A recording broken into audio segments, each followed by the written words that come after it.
जैतून की मालिश बदन पर करने से शैतान 40 दिन तक दूर भाग जाता है। जुमा के दिन नाखून काटने से बीमारियों से शिफा मिलती है। खाना खाने के बाद बर्तनों को उंगलियों से साफ करने से रिज्क में इजाफा होता है।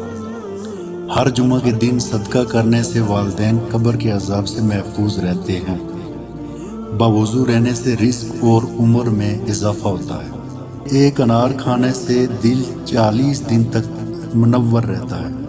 अगर बिस्मिल्लाह पढ़ ली जाए तो शर्मगाह और शयातीन के दरमियान एक पर्दा बन जाता है।